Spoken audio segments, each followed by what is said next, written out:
যে দেশের প্রধানমন্ত্রী দেশের নাগরিকের নিরাপত্তা দিতে পারে না, তার রাষ্ট্র ক্ষমতায় থাকার কোনো অধিকার নাই। নিরজ্জের মতো বসে আছে। সামান্য একজন রিক্সাওয়ালাকে যদি কেউ পিটায়, তার গেটি গোষ্ঠী তার প্রতিবাদ করে। আর বাংলাদেশের নাগরিককে গুলি করে হত্যা করছে, উনি মুসুর মুসুর হেসে ভাষণের জন্য বারবার সফরে যাচ্ছেন।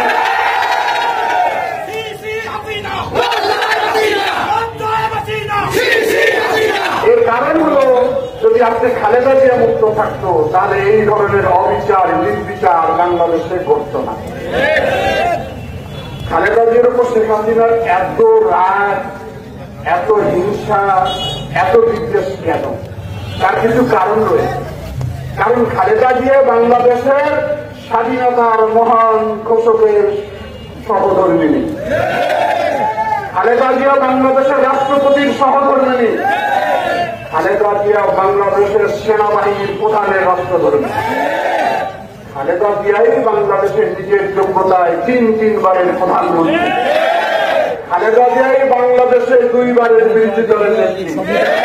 বাংলাদেশের 18 কোটি মানুষের মধ্যে এরকম যোগ্যতা সম্পন্ন কেউ আছে? যতবার নির্বাচন করেছেন, যত আসনে নির্বাচন করেছেন, উনি প্রত্যেকটা আসনে জয়লাভ করেছেন। আর আমি প্রধানমন্ত্রী, উনি হেরেছেন কার কাছে? ইমরানের মতো অখ্যাত এক ব্যক্তির কাছে, সাদেক হোসেন কোহার কাছে। লজ্জায় আরো মারা যায় রংপুরবাসী আমরা। ওনার শ্বশুর বাড়ি বীরগঞ্জে নাম না জানা নুরমন্ডলের কাছে হেরেছে। সেই কারণে ওনার এত জিলাপি খালেদা জিয়া। এত ভালোবাসে কেন খালেদা জিয়ার লোক? বাংলাদেশের লোক এত কেন ভালোবাসে খালেদা জিয়া? এই কারণে যেন তেন ভাবে তাকে বন্দী করে রাখতে হবে। সেই জন্য উনি বন্দী করেছে। কি অপরাধ ওনার? অভিযোগ হচ্ছে উনি নাকি 2 কোটি টাকা আত্মসাৎ করেছে। বলেন, 2 কোটি টাকা এখন 9 কোটি টাকা হয়েছে ব্যাংকে। খালেদা জিয়া ওটা ব্যাংকেও নেয়, জানেও নেয়। আজকে বাংলাদেশের কি অবস্থা? বাংলাদেশে দেখেন খুনের আসামি জামিন হয়ে যাচ্ছে, কালোবাজারি জামিন হয়ে যাচ্ছে, ধর্ষণকারী জামিন হয়ে যাচ্ছে, যাদের ফাঁসির আসামি তাদেরও জামিন হয়, আর খালেদা জিয়ার জামিন হয় না। এখানে অনেক আইনজীবী আছেন। নিম্ন আদালত যদি কাউকে শাস্তি দেয়, উচ্চ আদালতে গেলে রায় হয় খালাসা, আর রায় কমিয়ে দেওয়া হয়। কোন বিচিত্র দেশ রে ভাই? লুকাস এমনি বলে না, একটি বিচিত্র দেশ বাংলাদেশ। উচ্চ আদালতে আমরা গেলাম, সেই রায় 5 বছর থেকে 10 বছর বাড়িয়ে দিল। এই রায় হল শেখ হাসিনার রায়। শেখ হাসিনা চায় না যে খালেদা জিয়া বাংলাদেশের গণতান্ত্রিক কোন কার্যক্রমে জড়িত থাকে। ওই প্রধানমন্ত্রী ওনার ন্যূনতম কোন মর্যাদা থাকলে এই কাজগুলি করতো না। আজকে বাংলাদেশের কি অবস্থা? পেপার পত্রিকায় এখন আওয়ামী লীগ ক্ষমতায়। আওয়ামী লীগকে যারা ক্ষমতায় বসিয়েছে, তাদের যারা মহানায়ক জীবন সারা, সেই বেনজির বাবার নাম রেখেছে অনেক, যে পৃথিবীতে এমন তুমি কাজ করিও বাবা যাতে তোমার কোন নজির থাকে না। সেই জন্য নাম হলো বেনজির। উনি ঠিকই নামের সার্থকতা দিয়েছেন বাংলাদেশ। এমন পুলিশ ভাইরা বক্তব্য শুনছেন, মনে রাখেন এই বেনজির চাপনের সঙ্গে আইনজীবী যখন মাটির তল থেকে আমি বের করে নিয়ে আসবো, কাছে থাকলে নিয়ে আসবো, সমুদ্রে থাকলে নিয়ে আসবো। আপনাদের সেই প্রধান এখন কোথায় ভাই? আপনারা রোদের পুড়ে বিএনপির মিটিং পাহারা, বিএনপির লোককে গ্রেফতার করতে যান, নাই কথায় জিয়ার মারে, নাই কথায় খুন করেন, খুন করেন ওই বেনজিরের নির্দেশে। আর বেনজিরা বাংলাদেশকে লুটপাট করে দিল, আপনাদের কষ্টের দিকে তাকালো না। সুতরাং মনে রাখতে হবে, ওই সমস্ত উচ্চাভিলাষী দলবাজ পুলিশের বড় বড় কর্মকর্তা যারা রয়েছে, তাদের আদেশ পালন করতে আপনারা বাধ্য নন। এই পুলিশের ইতিহাস রয়েছে। স্বাধীনতার উষা লগ্নে, যখন স্বাধীনতার উষা লগ্নে রাজারবাগ পুলিশ লাইন থেকে প্রথম পুলিশ বাহিনী সেনাবাহিনী বিদ্রোহ ঘোষণা করেছিল, রক্ত দিয়েছে বাংলাদেশের জন্য, বেনজিরকে প্রতিষ্ঠা করার জন্য নয়। এজন্য এই কলঙ্ক যারা লেপন করেছে আপনাদের ডিপার্টমেন্টের উপর, তাদের ব্যাপারে আপনারা সজাগ থাকে। বাংলাদেশের দুটা আইন শৃঙ্খলা, একটি হচ্ছে পুলিশ বাহিনী আর দেশ সরকার হচ্ছে সেনাবাহিনী। এই যে ৫৫ বছরের কোন পুলিশ বিভাগের প্রধানের বিরুদ্ধে এত দুর্নীতির অভিযোগ আসে না।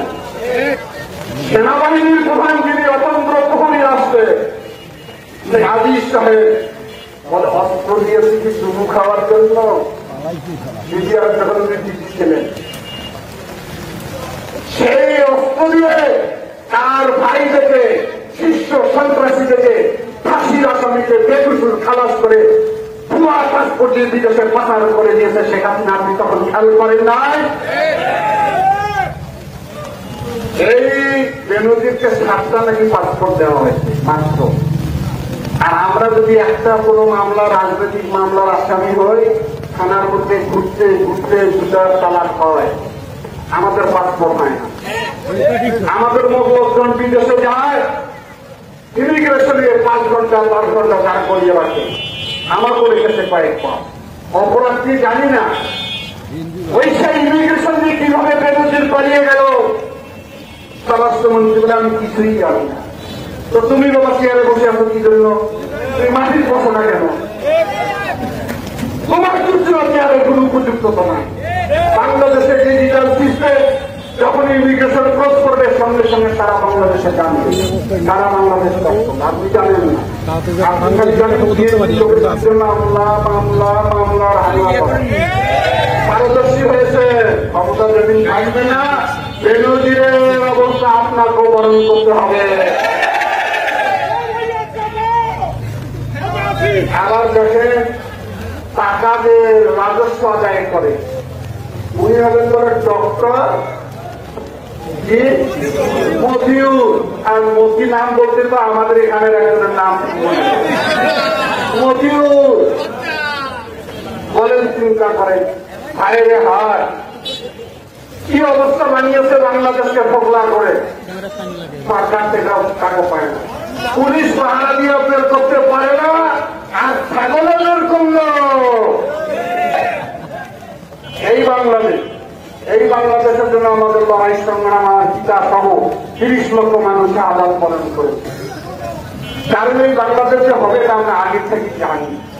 কারণ বর্তমান প্রধানমন্ত্রীর বাবা রাষ্ট্র ক্ষমতার স্বার্থে আক্ষেপ করে বলেছেন, সবাই পায় সোনার খনি, আমি পেয়েছি চোরের খনি।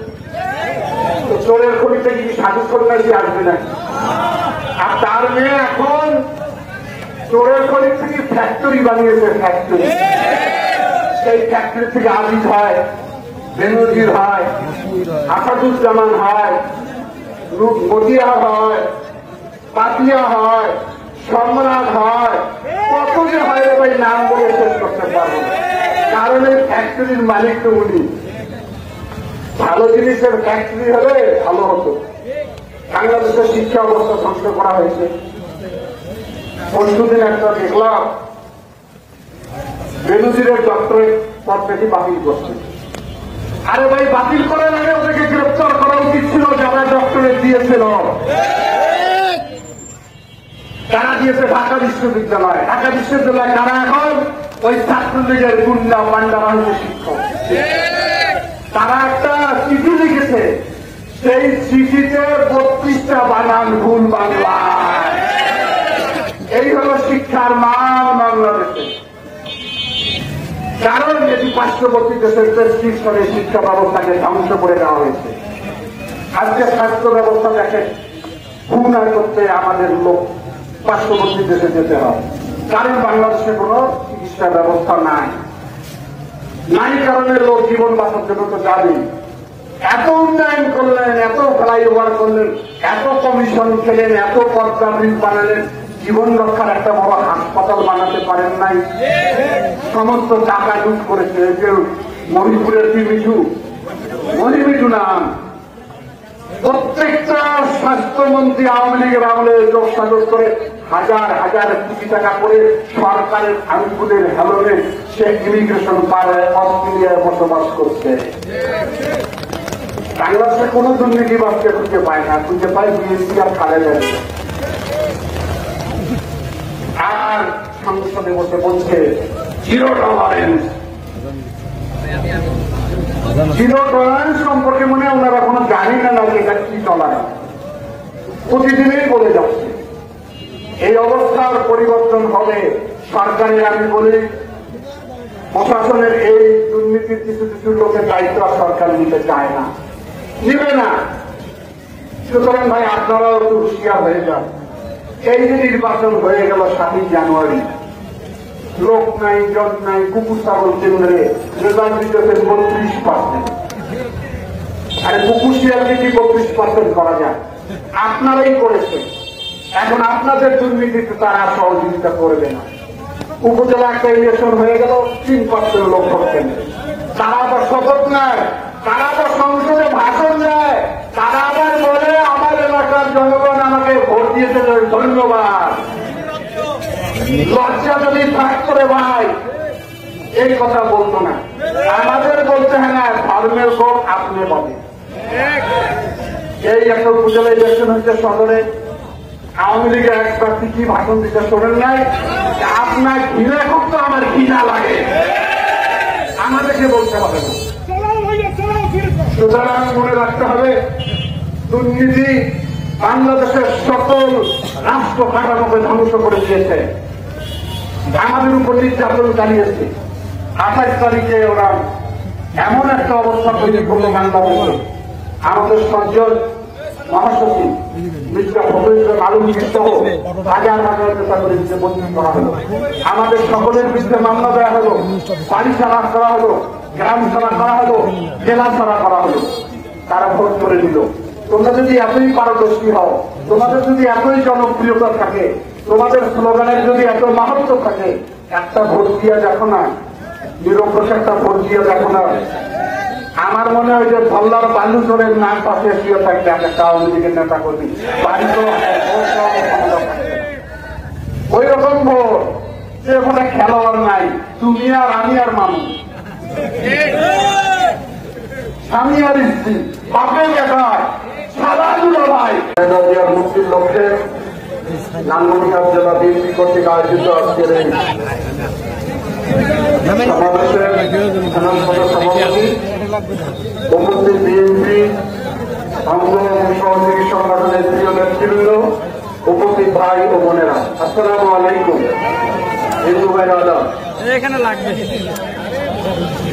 খালেদা জিয়া, আমরা বলি খালেদা জিয়া মানে বাংলাদেশ, খালেদা জিয়া অসুস্থ হলে বাংলাদেশ অসুস্থ হবে। খালেদা জিয়া আর বাংলাদেশ এখন আন্তর্জাতিকভাবে জড়িত হয়েছে। খালেদা জিয়া বাংলাদেশের স্বতন্ত্র প্রহরী, গণতন্ত্রের পাহারাদার। খালেদা জিয়াকে বন্দী করার পর গণতন্ত্রকে শেখ হাসিনা গলাটিকে হত্যা করে দিয়েছে। মূল পাহারাদার তো বন্দী, তিনি পাহারা দিতেন, তিনি নাই, যার কারণে আজকে বাংলাদেশের গণতন্ত্রের গলাটিকে হত্যা করা হয়েছে। আমরা সীমান্তবর্তী জেলা লালমনিরহাট, যেখানে অনেক সাংবাদিক ভাইরা আছেন, প্রায় দিন পত্রিকায় খবর প্রকাশিত হয় সীমান্তে আমাদের নিরীহ মানুষকে পাখির মতো গুলি করে হত্যা করে। একটা স্বাধীন রাষ্ট্রে স্বাধীন নাগরিককে বিনা বিচারে গুলি করার অধিকার পৃথিবীতে কেউ রাখে না। পার্শ্ববর্তী দেশ নির্বিচারে গুলি করে। আমার দামি প্রধানমন্ত্রী প্রতিবাদ করে না, প্রতিবাদ করতে পারে না, প্রতিবাদ করার ইচ্ছাও পোষণ করে না। তার কারণ হল এই দামি সরকারকে তারাই রাষ্ট্র ক্ষমতায় বসিয়েছে। এদেশের প্রধানমন্ত্রী দেশের নাগরিকের নিরাপত্তা দিতে পারে না, তার রাষ্ট্র ক্ষমতায় থাকার কোন অধিকার নাই। নিরঞ্জের মতো বসে আছে। সামান্য একজন রিক্সাওয়ালাকে যদি কেউ পিটায়, তার গেতি গোষ্ঠী তার প্রতিবাদ করে। আর বাংলাদেশের নাগরিককে গুলি করে হত্যা করছে, উনি মুসুর মুসুর হেসে ভাষণ করছে বারবার,